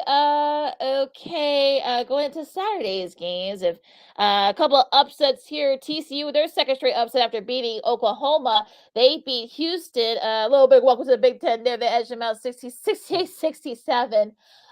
Purdue, took it out on poor Penn State after losing to Nebraska. Kansas beat Oklahoma. Kansas beat Oklahoma. Tennessee, they were down big against Tom Crean's Georgia Bulldogs. They came back. They think it was like a 15-1 run. I saw that game, and they were just hitting shots all over the place. Dalton Ken led the way. Led the way there. 36 points for Tennessee. Yeah, like I said, Tennessee is one of those teams that that's very athletic. They can shoot it with the best of them. They can play half court offense and defense with the rest of them as well. We saw that over a month ago when they beat the Illini. But Tennessee is one of those teams you play in the tough SEC. I know you have Alabama, you have Auburn, and a couple of other top-notch teams there as well. I won't count Tennessee out. Yeah, absolutely. Especially after Kentucky, they lost to Texas A&M 97-92. Probably a little bit of a surprise there. Take that, Calipari. Oh boy. North Carolina, no trouble with Syracuse. RJ Davis led the way with 22 points as they beat Syracuse pretty handily. I'm talking about UNC. They look like the best team in the country right now, kind of quietly there. Wazoo got a big win, their first big win in a few years. They beat Arizona 73-70. Isaac Jones led the way for the Cougars with 24 points. Duke pulled away from Georgia Tech. Baylor, gave a little bit of a welcome to the Big 12 for Cincinnati.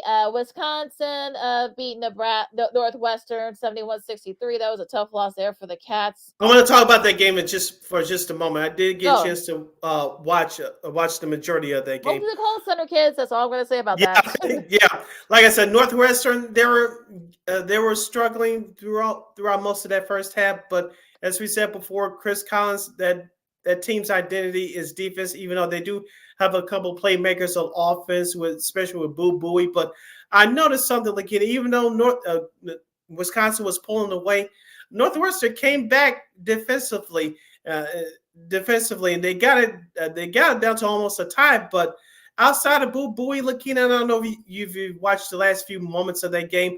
Outside of Boo Buie, no one else on that squad, I'm talking about for Northwestern, wanted to take the shot.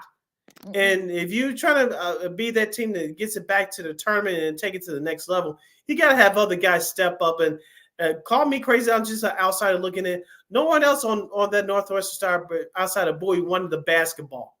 That game was for them to steal, and they couldn't take advantage of it.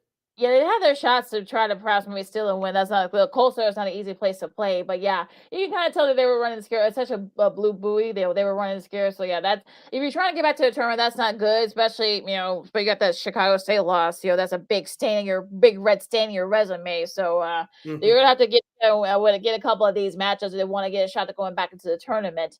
Auburn, no trouble with LSU. BYU, no trouble with UCF. New Mexico got another big win, their first quad one win, as they say. Don't ask me about that. They did upset San Diego State 88-70. When they hit their shots, they were pretty tough to beat. So it's good to see the pit packed up. It was on CBS too, so it's great to see that. Utah State, another team that's kind of like quietly going up the ranks. They edged out UNLV in a very entertaining game, by the way, 87-86. Clemson, no trouble with BC. Creighton, edge out St. John's. I got with a couple of calls late, but no one has to have that. I'm not going to get into that. I'm not going to a tangent there. West Virginia, with their first week with the post Bob Huggins era, they beat Texas. Yeah, what's going on with both those squads, especially Texas? Yeah, this is the first loss of the season. Well, first, this is like the third loss of the season, so I wouldn't be worried too much. But this is a big win by West Virginia especially after all nonsense happened over there with Bob Huggins and all that stuff. So it's a nice big win for them in that post era there. Xavier beat Providence. A few other scores here. That's about it. Yeah, that's about it there. Let's you see something, Sid. Yeah. I want to talk about a couple. That's one game that is, of course, there's a few games that are going on right now as we speak. One game that just completed about 20 minutes ago. There's Michigan upsetting Ohio State at Chrysler Arena 73-65. I know Juwan Howard's been struggling there this year. Of course, he lost Hunter Dickinson to the transfer portal, which he went to Kansas. Of course, he's making a big difference for that Kansas squad. But I had a chance to watch a little bit of that game before we came on here to broadcast live. Michigan shot the ball well from the outside, especially in that first half. I know Ohio State made a run of it in that second half, but Michigan barely held on. But I'm not saying Juwan Howard should be fired, but at least his kids showed up today and it has some resolve. And I know we couldn't get audio of this because we're doing our show right now, but Jalen Rose, formerly of ESPN, of course, part of the Fab Five from back in the 90s, he made an appearance on the Fox broadcast with Gus Johnson and Jimmy Jackson.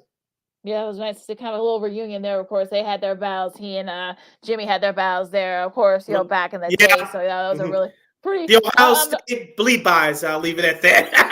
Yeah, that was good, great teams. Those Ohio State teams back in the early '90s. But yeah, I mean, I think they really need this. What I'm talking about, Michigan did. If they want to try to at least get a shot, perhaps maybe freshen up that tournament resume. I think they play Illinois. I think within the next week or two. So hopefully, if they beat them, maybe that'll help their resume a little bit. So we'll see what happens there. But yeah, we'll just see what Michigan does the rest of the way here. Marquette, Villanova, they just started, so they're playing right now as we speak. You can keep it on mute. That's on Fox. Yep, you can keep it on mute as you're listening to us. But Iowa, Minnesota coming up on Big Ten Network later on. Really, some of the big games are off, because of the holiday, and also too, we got the thing going on there with Big Ten. So we'll see what happens there. Now going into Tuesday's tomorrow's matchups, you got Florida and Tennessee. That'll be on ESPN. Purdue, they face Indiana. That's going to be a game streaming on Peacock, folks. Make sure you make a note of that there. TCU back in the top 25. They face Cincy. Missouri and Alabama. Both teams need wins to try to at least keep their resumes on the up and up. Baylor meets Kansas State. Dayton, they're back in the top 25 for the first time since for the first time in a few years. Obi Toppin, with those teams. They host St. Louis on CBS Sports Network. Kansas meets OK State. That's going to be at 8 o'clock on ESPN. Wisconsin and Penn State on BTN. And a top 25 matchup in the Big 12. Again, with the weird channel matchup there. You got Iowa State and BYU. That should be a fun one in Provo. And you got Utah State, New Mexico. That's going to be on 9:30 on FS1. And UNLV and Boise State at 9 on CBS Sports Network. Some of the top 25 action matchups for Wednesday. We'll have number 1 UConn hosting number 18 Crane Blue Jays. That's at 6 o'clock Chicago time on FS1. Number 8 Kentucky will host Mississippi State. That's at 6 p.m. Central Standard Time on ESPN2. Louisville will travel to Chapel Hill to face number 4 North Carolina. That's at 8 p.m. on ACC Network. We'll have number 5 Houston. Welcome to the Big 12 Cougars. They're still a top 5 team. They'll host number 25 Texas Tech Raiders. That's at 8 p.m. on ESPNU. Auburn and Vanderbilt. That's going to be on SEC Network. USC, they meet Arizona on ESPN. And San Diego State, they host Nevada. That's going to be at 10 o'clock on the CBS Sports Network. So yeah, the Mountain West, they could have about 5 or 6 teams this year in the Big Dance. So we'll see what happens there. And the Thursday matchups, if I can get this thing up here. Memphis, their first big test, they play South Florida. That game will not be televised. I'm sure it'll be streaming somewhere. Minnesota and Michigan State, that'll be at 5:30 on FS1. Actually, it's just Michigan, the Wolverines. So Juwan Howard will face the Illini in Chrysler Arena. Yeah, nice. So yeah, well, this is Michigan State and Minnesota. That'll be on FS1. That's gonna be the early game on that one. But yeah, that should be, like I said. Hopefully that'll hopefully they can freshen the resume. They beat Illinois, so take advantage of that. So at 7:30, it's gonna be the second game of that double header. So yeah, that should be a fun one. That's about it. Well, Gonzaga, they're out of the top 25 the first time in years. Just shows you how far they've fallen. They meet Pepperdine. That'll be streamed on ESPN Plus Oregon and Colorado at 9:30 on FS1. And Washington State, fresh off the upset against Arizona, they face Stanford on the Pac-12 network at 10 o'clock. I want to ask you this question, Lakina, before we close out the college basketball discussion. I think we brought this up about a week or two ago, and as news turnaround is from the other sports, like i.e. Nick Saban retiring. Of course, we talked about Bill Belichick retiring not retiring, but being parted ways from the Patriots and the NFL. Of course, sticking with college basketball, Coach K and Roy Williams stepping down, retiring before the start of last season. I was listening to a national radio show last week, and this person brought up the next big time old time coach to step down, especially with this team struggling this year. That's Tom Izzo, and it's because of the way the college basketball, in particular college sports, has changed with the NIL rules and the transfer portal. This person said Tom Izzo could be the next one to go. Do you agree with that? If so, why? I mean, I can't see him doing. I know his son just got his first big shot of the season yesterday against Rutgers. That was a really nice moment. So I don't think he's going to go anywhere as long as he's still playing there. I don't think he's going to go anywhere right now. And look, he's been adjusting to it. I think that they've had some bad breaks this year. We're talking about Michigan State, so I can't see him. We know he's a competitor, so that's going to be the sort of thing right now for that. And I'll be interested to see if that's the case. I mean, he's not saying anything about it, so I don't know if that's something he wants to. I know that's his bread and butter. And like I said, his son's playing over there now for him, so I can't really see him. I can't really see him doing that. I can't really see him retiring after the season. I just don't. That just doesn't see that's in him. I think he's one of those guys where you're gonna have to force me out. So I can't see him. Even if they don't finish strong, they'll go to any type of post game. Talk about the NIT too. I really can't see him. Coach is his blood. Of course, he was he goes top assistants from way back when he won a national championship with the Flintstones. Of course, Mo Pete and Mateen Cleaves in that gang in 2000. Various other Final Four appearances. I know they struggled this year. I can't see him doing that. I mean, I know a lot of that has changed, since the mindsets of the coaches have that they've recruited, but it's just going to be interesting to see if that's what he does. But I just can't see it happen. I just don't see it happening. Okay, we'll see how Michigan State, as you mentioned, finish out the season. We'll see if Tom Izzo will stick it out for the long run, at least for the next 2 or 3 years. You're listening to Second City Sports on the special MLK edition, live in 11 color, right here on Sports Zone Chicago. Sid Lakina hanging out here with you for the next few minutes. Lakina, let's get into a little baseball just for a couple minutes. The Chicago Cubs finished up their annual fan convention over the weekend in downtown Chicago. No major news came out of there unless I missed something at the last minute. But as I said on Friday, unless Cody Bellinger announced his re-signing to the Northsiders, nothing was going to come out of there with it out of there this weekend. Of course, not Crane Kenny. I know he spoke to the media too, but Jed Hoyer spoke to the media over the weekend talking about he's not done signing players in free agency. I know they picked up that Japanese pitcher a week or so ago. Shoda Managa. Yeah. I think he's going to make a difference in that Cubs starting rotation.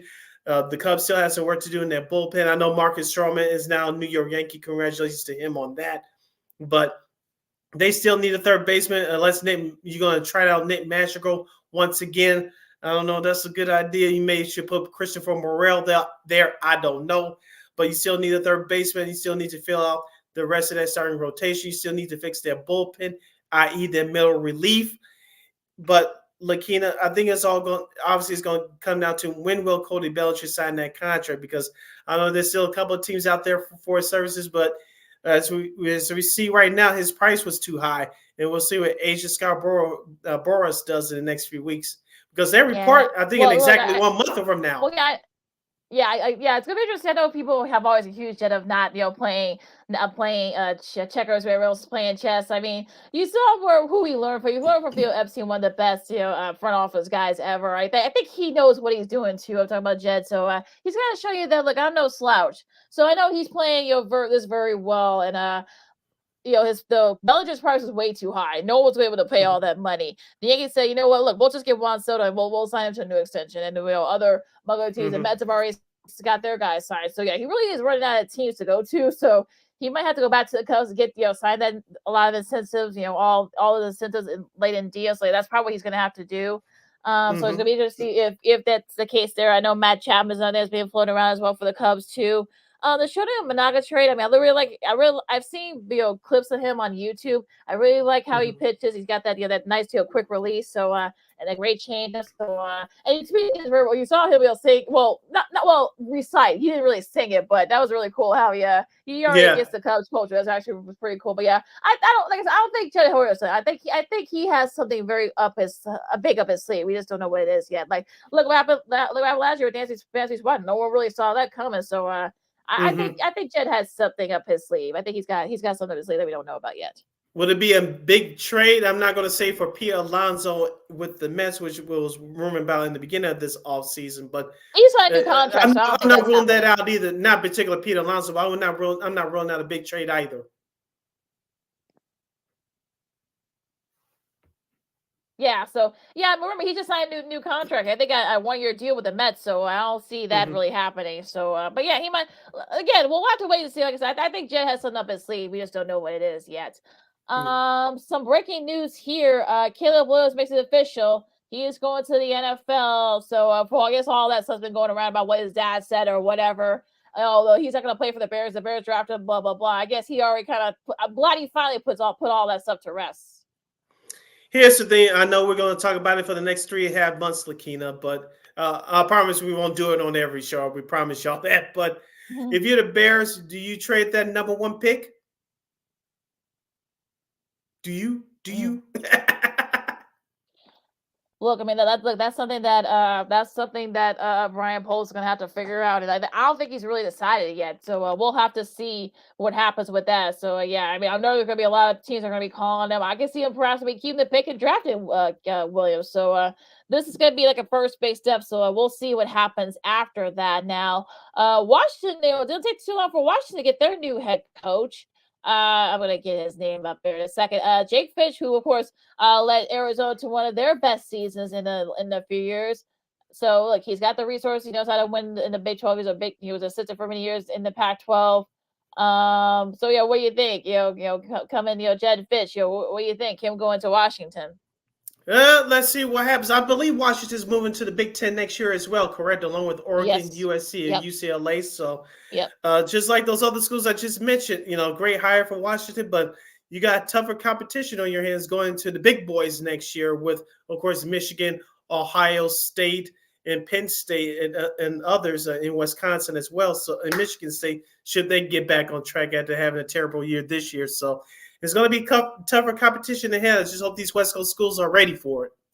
With the traveling, especially, and also too, if you're USC, UCLA, you're going to be playing in the cold. So I'm sure they're probably used to it because I'm sure they had to play Oregon and up in Stanford and Washington State and Oregon State. But it's a whole different animal too. It's going to be freezing cold and snow, so it shouldn't be too much of an adjustment for them. But having to play games early, that's going to be the key here. 11 a.m. is going to be 9 a.m. We have their body clocks, so we talked about it throughout the year. I'm sure we're going to be talking about it right before the season starts again. So we'll be just see what happens there. Now, speaking of the Pac-12, want to do couple women's scores real quick. Congratulations to Auburn. Their women's team, they upset the defending champion LSU Tigers. I watched a little bit of the highlights there, and they LSU kind of let them hang around. I think that was a problem. That's a big problem there. You don't do that. So they kind of nip them in the bud there. Also, USC got their biggest win of the season. They upset UCLA. Juju Watkins, I had 26 points for the Trojans. So it's nice to see women's basketball you're seeing more parity, which is always a good thing. And also, too, they need to market their stars. I don't want to bring too much of the WNBA into this, but, you see what Caitlin Clark is doing at Iowa. Angela Reese, I believe that's her name from last year from LSU. Angel Reese, from LSU. You saw the press that she had last year as LSU marched through the tournament. So call me crazy, Lakina. Excuse me. I'm surprised that ESPN has not tried to put more of their games on during the week in prime time. I know the men's college basketball is a top priority, but I know they use ABC on Sunday afternoons to do that so far this year. But Can you put at least a couple more of them on at least on ESPN2 during the weekend prime time so people like me can watch the games, or at least DVR to watch them later? You just put them on odd times that people they're not going to watch. That's not going to help your product. Yeah, I think South Carolina LSU play later this week, and I think either this week or this weekend. I know college game day is going to be in South Carolina. I think they're going to be doing 5 women's games this year as part of college game day. So I think that might help a little bit. So they're actually doing what you're saying, Sid. But yeah, I mean, look, I know that during the week, I think I know they got their showcase a lot on Sundays and Saturdays and sporadically on Fridays. But if you really want to grow the sport, you better do it like during the week, especially now that football is coming like only one or 2 games like a night, so you don't have to worry about that. So yeah, the kind of no excuses there for ESPN to not showcase their games more, but maybe as it gets closer to season with the football being almost over in a few weeks, in about a month, maybe that'll be the case there. We'll see. Aussie Open's going on right now down in Melbourne, of course. Coco Gauff looked really good so far. She went a warm-up tournament down there in Australia. Novak Djokovic, who's the defending champion, he wants to try to get that Grand Slam again. So he won his second round match. I needed 4 sets, but no trouble after losing that second set tiebreaker. But yeah, Fresh Tiafoe also too, he advanced. So do you see like Tiafoe and some of the other Americans? Do you see maybe Coco can kind of get that. This was kind of in her weak spot, the Aussie Open, so we'll see. But I know she's worked at Andy Rock in her serve. You saw that a couple of nights ago. So yeah, any early thoughts for the Aussie Open? I'm cheering for Coco Gauff, but is my girl Madison Keys in that tournament or no? I think she plays later on tonight, if I'm not mistaken. I gotta look at the draw, but yeah, I think she plays later on tonight, I think. Okay. Well, I have something to watch between that and the football games tonight, so hopefully we'll get those 2 young ladies to meet in the final. I don't know if that's going to happen. We almost had it last year, looking in the U.S. Open. We almost had it. Maybe we'll get in the Australian Open, but we'll see what happens with that. Hopefully, maybe a breakout American male star will come out of this tournament too. I've been begging for it for years. We'll see what happens. Yeah, I know Chris Eubanks. I think he won the second round match. So yeah, I mean, hopefully we'll see. I mean, like I think it's kind of there, but I know Djokovic is gonna want to try and wants to kind of grab onto it as long as he can. I can't really blame him for that. So we'll see. Yeah. It should be interesting as we go along here down there in Australia. Yep. Well, then you can watch that tournament on ESPN and ESPN2. Of course, Carter Bedard will get this nugget out the way before we go to Old School TV Monday. After a week of having jaw surgery on his jaw, Carter Bedard today was spotted skating back on the ice for the Chicago Blackhawks. Now, does this mean that he's going to return to the ice sooner rather than later? We'll see. But as of right now, he's made an appearance back on the ice, and it's going to take some time. Yeah, I saw our buddy Chris Foster tweeted. He and Nick Foligno, who got a nice little bump in salary there, a new contract. Congrats to him. Congrats to him, and also to Sam Savoy. Yeah, I know he's been begging. I'm talking about Bedard has been begging Coach Richardson to get back out there. Look, he knows from experience how much of a broken jaw he got the sideline. So he's been begging to get back out there. He might take a little bit of light skating, but he actually looked really good. But yeah, it's gonna take him a couple of weeks because you got to be able. You're gonna need your chin to play hockey. So yes. If not, we may see him in the low end in 6 weeks, but yeah, he's not coming back right now, folks. Sorry. All right, let's wrap up this special edition of Old School TV, special edition of Second City Sports on Sports Zone Chicago with this special salute for Old School TV Monday, especially being MLK Day. I want to salute the late 1970s CBS network drama TV show, The White Shadow. That's right. Yes. The White Shadow was an American drama television series that starred Ken Howard that ran on the CBS from 1978 until 1981 about a white former professional basketball player who took a job coaching basketball at an impoverished urban high school with a racially mixed basketball team. Although the lead actor Howard was white, the series broke new ground as the first television ensemble drama to feature mostly an African-American cast, with African-American actors playing the high school principal and vice principal in the majority of the teenage basketball players and other supporting roles. The White Shadow also dealt with controversial subject matters such as sexually transmitted diseases and gay sexual orientation among high school students. Although The White Shadow was not a big ratings hit, it drew praise from critics and helped pave the way for later realistic dramas such as Hill Street Blues and My So-Called Life. It was the first series developed by executive producer Bruce Paltrow, who went on to create and produce the miracle drama Saint Elsewhere, which was big in the 80s. The show also made popular TV stars as both Howard and Kevin Hooks, who portrayed the high school basketball player named Morris Thorpe.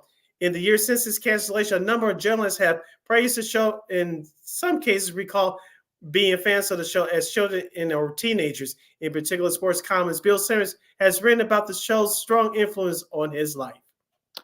Yeah, that was a really nice. You guys check that out if you need to. I know that was a really sweet kind of memoir to salute to the show that he wrote there. I watched the show on the repeats, like you said, Sid. I mean, we weren't bored yet when that show aired, like the high and the popular. I know that my brother was a big fan of the show. He watched it every week on CBS, and like you said, so it was actually one of the first shows to deal with such big issues like STDs. I mean, there were networks. I remember Bruce Prout did an interview. This was sadly he's passed. I think he passed away like 01 or something like that from cancer. And I remember this was years before, but remember he said not literally, but I think he had a little bit of a battle with the networks because a lot of networks didn't want to touch AIDS and STDs back then. So I know that was a kind of a battle for him to get that episode aired. So kudos to him for doing that. They also with drugs and such, and also racism. It was definitely one of those shows that kind of was well ahead of its time. You had the multiracial cast. Kevin Hooks is still, you ask him about it to say, he loves, he has nothing but praise for everybody in the cast for the show itself for not only as hard as his career, but for what the show did and such. And I'm glad it's kind of finally getting its due. It feels like because it really, like I said, it wasn't big ways. I know CBS moved it around a lot. I remember my brother told me that they moved it around a lot back then it was on CBS. But yeah, he watched it when they were able to find it, and I know it's streamed. I forgot. I think it's streaming somewhere. I think on I think Pluto TV. I think they can stream it there. And but yeah, it was in Prime. But it was a really great show. It was well ahead of its time. Yes, and I know as you mentioned, looking as kids and teenagers, I know NBA TV ran some of those episodes about a decade ago, a little bit over a decade and a half ago. I know they stopped it, but remember when ESPN Classic was in existence back in the day? They ran it like every morning on that network as well. So I got a chance to watch some of those episodes. My late mother told me about that show as well. Of course, one of the cast members, Thomas Carter. Remember the movie Coach Carter starring Samuel L. Jackson back in 2005? He made an appearance in that movie. So I know a lot of people, including yours truly, saw that. Some of you remember the Richmond kids from that story. That movie was based on a true story. And Thomas Carter who played in White Shadow. He was in that movie as well. So a lot of older folks said that movie Coach Carter reminded them of that old school TV series, The White Shadow. I was like, yeah, it has some similarities compared to that movie. Not exactly the same as some of the storylines and situations from the movie remind them of that old TV series. Yeah, absolutely. Now, Sonny Jackson, of course, would come on in the later seasons. Nathan Cook, of course, who went on to do Hotel, he came in during the later seasons as well. Tim Van Patten, who, of course, Dick Van Patten, of course, his father, he made some appearances on that show as well. Joan Pringle played the vice principal. It was definitely one of those shows where it kind of it sort of kind of gave you a little mix of inner city basketball. It also is in the schools as well. A lot of that was kind of around the time where more networks were kind of taking chances on putting on shows and movies surrounding the inner city. So that kind of broke a lot of ground there as well. So yeah, The White Shadow was definitely one of those shows where it was a cult hit, but it's still one of those shows that it's still relevant to this day. Yeah, and in popular culture, Saturday Night Live in 1979 did a parody skit on the show titled "The Black Shadow" when NBA star Denali Bill Russell hosted the show. Yes. And of course, in January 1984, this is something that I did not know. The Beastie Boys, who became famous a couple years later, played in the unreleased song "Where's the White Shadow" on the Scott and Gary Show on the New York City Public Access Channel. Yep. I remember watching that. I think it's on YouTube. I'm talking about the episode of Saturday Night Live is on YouTube, I believe. So if you guys check that out, Bill Okay. Russell hosted Saturday Night Live in 1979. So it is on YouTube. So if you guys check that out. But yeah, I mean, look, CBS didn't, like I said, it didn't treat the show very well. Like as we mentioned. So but like I said, it's still like people still remember the show. People know the show. Like I said, you can stream it on Prime and I believe on Tubi, I believe as well. So yeah, if you haven't watched the show, you should definitely check it out. Yes, and you can check out a couple of episodes right here on YouTube for free as well. Yep, absolutely. And yeah, like I said, yeah, and as well, like you said, and like we've been saying, like I said, it was a solid show. It was a groundbreaking show. Like that was definitely a cult classic. So yeah, to salute to the White Shadow. Yes, Lakina closes out. You can find Lakina McGee on the Twitter, X, and the IG. You can follow your Shirley Sydney Brown on the Twitter, X, and the IG at SidKid80. Once again, it's SidKid80. That's SIDKID80. That's SIDKID80. Make sure you download that Sports Zone Chicago app wherever you get your apps. Please follow Sports Zone Chicago on all social media platforms on Facebook, Twitter, X, Instagram, and YouTube. Please subscribe to our podcast at War Media Podcast. That's WARR Media, PODCASTS. We are on all podcast platforms, including the iHeartRadio app. And please follow War Media at WARR Media on all socials. Thank you very much in advance for your support. Like, share, subscribe, and tell your friends. Catch Second City Sports live and in living color every Monday, every Friday from noon to 2 p.m. Central Standard Time, exclusively on Sports Zone Chicago. One more again, as the kids would say. Catch Second City Sports live and in living color every Monday, every Friday from noon to 2 p.m. Central Standard Time, right here on Sports Zone Chicago. Well, and look, I mean, look, in Living Color, we actually done that show already. So, yeah, so go back to the other episodes if you want to catch out on Old School TV Monday. But yeah, of course, you catch Sports in Chicago anytime, anywhere on Roku TV. If you're listening to us or watch us for the first time, you like what you see, check out old episodes. Go to your Play Store, Roku TV, download that app. You can catch, type it as you download the Roku television app. You type in Sports of Chicago. It's all right there. You can catch our show, Sean and Maya, the Smoke Fellas, and What's Up, Cuz. I don't know if they're doing their show tonight, but I know Jason's not going to be in a good mood tonight if they are doing their show tonight. They'll be back next week, so you'll get the best of tonight. Okay, well, I'm sure next Monday he'll probably will not be very in a good. Maybe he'll be in a little happier mood, but we'll see what happens there. But you can catch re-airs of our show anytime, anywhere on Roku TV. And we will provide. All right, Sid. First, Sid, I'm Lakina. I know the weather is very iffy and dicey in a lot of spots all over the country, but just be careful, stay warm, and be good to each other. This has been Second City Sports on Sports of Chicago, and we'll see you Friday. Hello.